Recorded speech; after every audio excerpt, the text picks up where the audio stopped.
What's good, YouTube? It's your boy Papa the Loner Jay, and I'm back with another reaction video. It is by Mr.Nightmare. He dropped a new video. It's called 3 Freaky True Dating App Horror Stories. This should be juicy and interesting. Can't trust everybody on the internet. I'm just ready to hear stories. Horrifying, freaky story. I don't know. But without further ado, make sure you guys like, comment, and if you're new, subscribe. If you're already subscribed, stay subscribed and click that bell so you won't miss out on any more videos.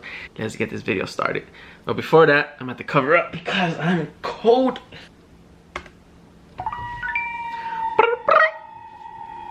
Dating app horror stories. Before I forget, if you haven't watched my last video, go check it out. Please and thank you. Give me a like and a comment would help out too. Just let me know if you guys like the video. If any changes or anything, let me know. Feedback is important. I'm very anti-dating apps, but I guess I'm biased because of the nightmarish experience I had with Tinder. I've only met up with 3 people ever off Tinder. Only 3 people? Experiences were nothing special. I wasn't excited about either of the girls, and there were no second dates. Oh, so there's a guy. Compared to the 3rd meetup, oh boy, in comparison the first 2 went phenomenally. I matched this You know what they say, 3rd time's a charm, so. Girl named Annette. She had up 4 pictures, 3 of which she was posing alone in what looked like her backyard. The 4th one was in front of a pond. At the time, I didn't see it as a red flag that she was alone in all of her pictures. Honestly, why would I? But she was decently attractive, at least in my standards. So I talked to her, and it got to the point where she asked what I was doing that night. And when I said nothing, she asked if she could come over and hang out. Whoa. Considering my bedroom in my parents' house is in the basement with a separate entrance, it would work out rather nicely. We set a time for her to come over. When the time came, she texted me literally Did he say we? Who's we? My bedroom in my parents' house is in the basement with a separate entrance. It would work out rather nicely. We set a time for her to come over. When the time came, she texted me literally right on the dot that she was outside. Punctual, to say the least. I let her in the side basement door entrance, and we walked downstairs. I tried to make the greeting not awkward, but right off the bat, first impression, she seemed weird. Her responses were short, her laugh was weird. Oh my God. I sat down on my bed and I asked her how long the drive was. She laughed, like she didn't even answer my question. She just laughed like I told a joke. And as she laughed, she looked right at me, her eyes still open wide. It was uncomfortable, and I already knew I wasn't going to vibe with this girl. Bro. I wanted her out ASAP. I turned the TV on in the background for filler, and I pretended to be laughing at the TV because of the constant awkward silences, and she never once batted an eye to look at the TV. She just watched me the whole time. I was able to wrap it up quickly by pretending I got a text about going into work early the next day. That's a creep right there. And I implied I needed to go to sleep. She seemed like she didn't want to leave. It was extremely awkward. But I managed to get her to follow me out the basement door. When she was finally gone, I had to ask myself, what did I just put myself through? Not even 5 minutes after she left, she texted me, "Are you sure you have to go to bed? I was having fun." I read the text and sighed. I threw my phone on the bed to charge while I went to get food upstairs. When I got back, I had 3 more texts from her, 2 being question marks, the last one being hello with more question marks. This girl was clearly nuts, so I blocked her. Done and done. I went to bed an hour later. I awoke in the middle of the night, like I often do. I'm a light sleeper, it's really annoying. Waking up randomly isn't weird for me. I instinctively felt around for my phone to check what time it was. But my phone wasn't by its normal spot on the ledge charging, and I 100% remembered putting it there. So I got up and started looking around for my phone. I turned on the bedside strip of red LED lights I had hung on the wall to light up the room just a bit. I couldn't find it though, and I'm kind of the person who will let that bother me until I find it. I went upstairs to grab the landline phone and bring it down so I could call my number. When I dialed my number, I heard it ringing from inside the boiler/laundry room, which was connected to my room. I entered the boiler room, and there was my phone left on the washer machine, causing the entire machine to vibrate as it rang. I knew this was bizarre because I didn't do laundry that night. I didn't even remember going in there. I picked up my phone to see a bunch of new messages from some random number. I opened the texts to see 2 pictures of me sleeping. Above the pictures were 2 texts saying, What? Yo, I want to know what the text say. Nice, good job blocking me. The second one saying, lock your door next time. And I realized what it... Lock your door next time. That's a creep. Idiot I was. That I was so anxious to get her out of my room that I didn't even lock the door when she left. And I can't say for certain, but I felt like I wasn't alone in the room. Like I just felt another presence. And I had a feeling that she may have been hiding behind the cylinder boiler in the darkest corner of the room. But I didn't go look. I went upstairs to get my parents and called the police. Given that the girl was dumb enough, or crazy enough, to leave a digital footprint, tracking her and getting charges pressed on her was easy. Her name wasn't even Annette. Her real name was Sylvana. Her charges were a breaking and entering charge and a stalking and harassment charge. I of course got a restraining order, and I've never heard from that girl again. Bro, what? Hell no. Want to know where to invest $1,000 right now? No. Hi, Rex Moore with The Motley Fool. And if you know us... Just because I said that, I'm not against investing. It's just like, I don't know. It's like pros and cons. There's a lot to think about. It's like, you know, if you make money off it, why don't nobody do it? People think it's a scam. Like, I don't know. I'm trying to be rich now. I'm not trying to be rich when I'm 50, 60 years old. I don't know. That's another topic. Like, that's another topic for another day. I'm just saying.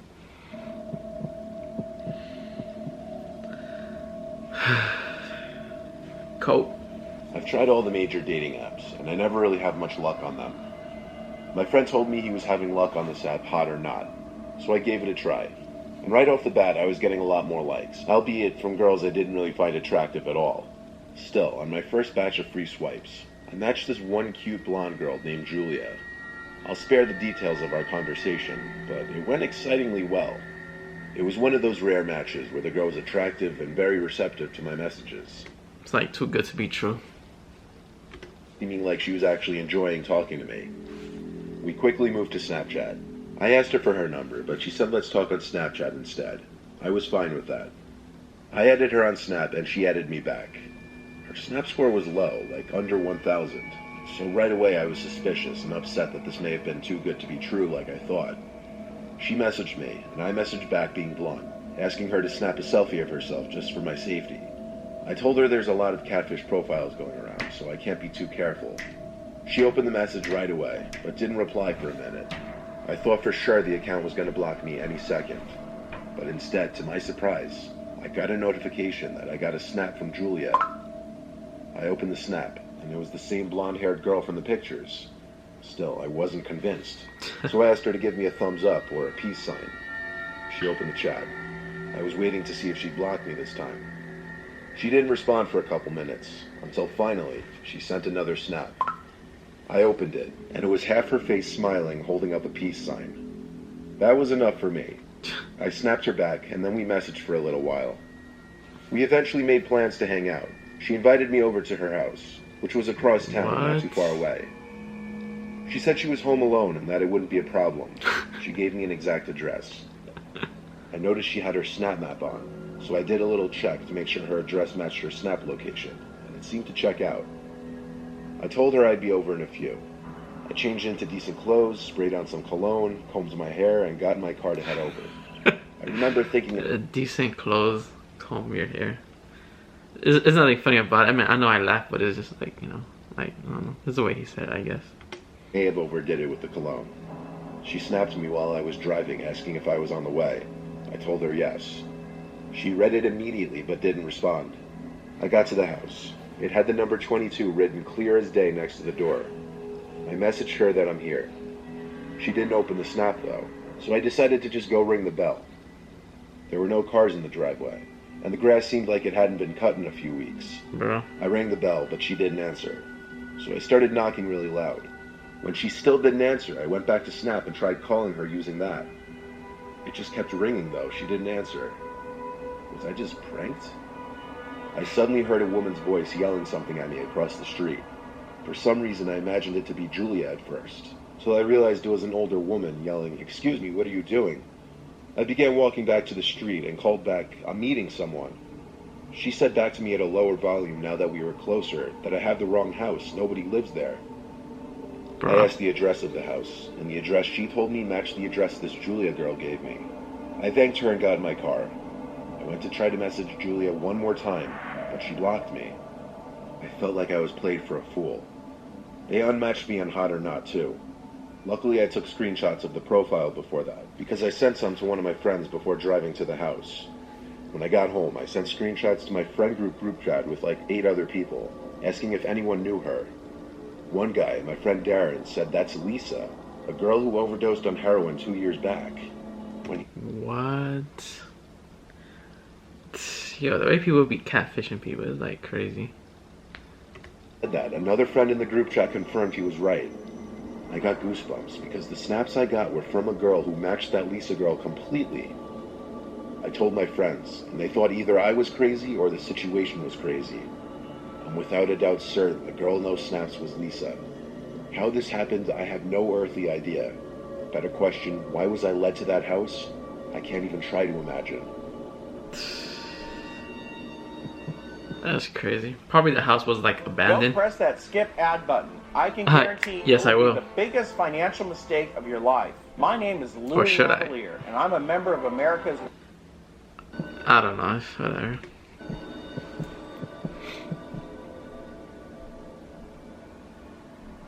In high school, I was in a big graduating class, so for that reason, I didn't get to know a lot of my classmates on a personal level. Using dating apps in college, though, I was able to match and kind of connect with a lot of the girls I'd never really spoken to back in high school. I was using my app of choice when I matched this girl, Maria. She was in my grade in high school. I followed her on Instagram and Snap already, but I never really got to know her in high school. I sent her the first message and asked her how she'd been. I talked to her about high school a lot, and how it was funny that we never really spoke or had any classes together. She said we should hang out that night. I asked if she'd want to meet somewhere for drinks or food, but she said she's down to just come hang at my place if that's cool. Oh, wow. Honestly, I like that idea even better. I told her sure. She asked if my parents were home. I told her no, only my sister. Then I gave her my address. She said she'd let me know when she's on her way. Then it was just a waiting game. I waited and waited for the notification saying Maria sent you a new message. In fact, it was going on past an hour. I sent a follow-up message on Tinder, but she didn't reply. A few minutes later, I checked her Instagram page and saw she posted a story a few minutes ago. It was a meme. Was she ignoring me now? I checked her Snap story, which was posted within... That's like when people, you know, when you like message people and they don't reply back, but they're like uploading shit to like their story or whatever. It's like, hello, you don't see me? an hour, and she was apparently with her friend, another girl from our high school. I didn't understand. Was she coming or not? I commented on her story. Are you still coming later? She opened it a few minutes later and replied saying, what are you talking about? I repeated the question, then added a reference to the conversation on the app. She replied, I don't have that app. Send me the profile. Bruh. So I did, and she told me right away it was a catfish and to report it. I did so, and I think Tinder automatically unmatched the profile after that. But I wasn't concerned about someone using this girl's pictures. I was concerned someone had my address and knew my parents weren't home. I made sure every door was locked. Oh, man. I truly was expecting something to happen that night, but it was getting pretty late. I was starting to feel a little more relaxed. When my guard was down, that's when it happened. A horrific scream from my little sister's room. I jumped off the couch to go run to her room. She opened the door just as I made it to the room, and we met at the doorway. She had this horrified look on her face, like she just saw a demon. She screamed that there's someone outside her window. I couldn't believe it. What? She ran upstairs while I went to her window to confirm it. There was no one out there now, but I knew it wasn't a coincidence. I tried to call my parents, but I couldn't get a hold of either of them. My sister slept in my room with me that night because she was scared. I only went to bed after waiting downstairs for an hour, listening for anything possible. When I was finally in bed, that was when I heard a noise. My sister heard it too, because we both sat up at the exact same time. Our parents weren't supposed to be back that night. I went to lock the bedroom door, and then got 911 on the phone. I whispered into the phone that I was certain we were currently the victims of a break-in. I told my sister to be quiet when she started making crying noises. Footsteps approached the door. Then someone tried twisting the doorknob. And they started banging on the door. And and in a Oh deep, my angry God. sounding voice, a man said, "I know you're in there, I can smell you." The 911 operator heard it, and she told me to hide in the closet with my sister. I waved my sister over to the closet, and she came. We sat in there quietly the best we could, but he kept banging and banging on the door, and my sister cracked. She cried out, "The police are coming, leave us alone." The banging stopped, and we heard the man laugh. Then there was silence. Next thing we knew, the police were outside, and the operator told me to quickly get to the front door if the coast was clear to let the police in. The police then did a thorough investigation of the house, which was clear. The entry and exit point was my parents' bedroom window, which he climbed through off the backyard awning. My little sister screaming about the police must have scared him off. The police recommended we sleep somewhere else, so we went to my friend Joe's house.